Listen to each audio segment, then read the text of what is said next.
Poursuite, c'est lundi 29 septembre 2025, en Mbuji-Mayi, d'une série de formations des enseignants et inspecteurs sur l'utilisation des logiciels comptables dénommés Banana Comptabilité Plus. Initiée pour l'amélioration de la qualité de l'enseignement au niveau de l'humanité commerciale, cette formation de plus d'une semaine consiste à renforcer la capacité des acteurs pédagogiques concernés sur l'utilisation efficace des différents logiciels comptables à travers la maîtrise de celui dénommé Banana Comptabilité Plus. Didier Kinano Madidi, chef de cellule d'équipe commerciale à la direction des programmes scolaires et matériels didactiques au sein du ministère de l'Éducation nationale et Nouvelle Citoyenneté et du NC, et facilitateur dans cet atelier, nous en dit plus. Depuis 2014, il y a une réforme que le ministère a menée.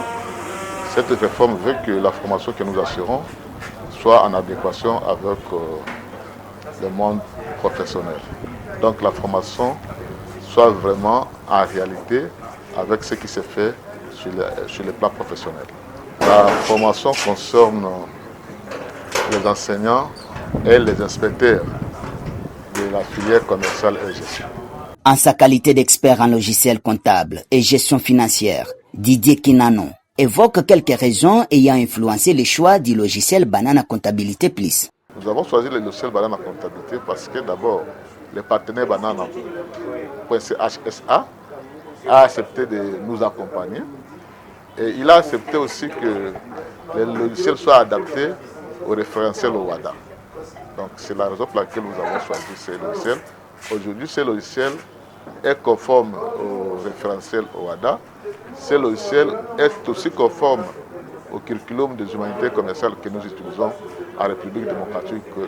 Intéressé par cette série de formations, Jean-Jacques Moulumba, l'un des participants, a au nom de ses pairs, remercié le partenaire Banana pour son appui et intérêt accordé à cette organisation, avant d'invoquer l'importance qu'a cette formation pour l'élève de l'humanité commerciale. D'abord, il faut noter que cette formation est très importante pour nous et également pour les enfants qui sont à notre disposition au niveau des écoles.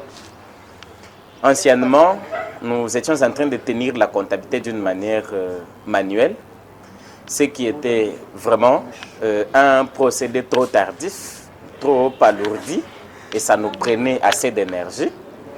Alors que, à partir d'un logiciel comptable comme celui-ci, le processus est tellement accéléré.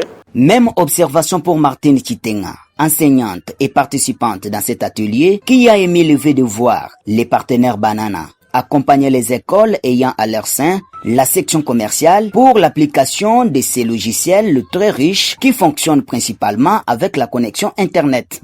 Bon, cette formation, moi je trouve que c'est une formation très capitale parce que si souvent, nous à l'école, on ne savait même pas comment utiliser le logiciel, on s'était plus basé sur l'Excel. Et avec cette formation, ça nous a donné l'esprit d'initiation aux enfants et comment aussi l'intégrer dans la vie professionnelle. Pour l'organisateur aussi, nous lui demandons une fois de plus de renforcer la capacité de cette comptabilité Banana Plus.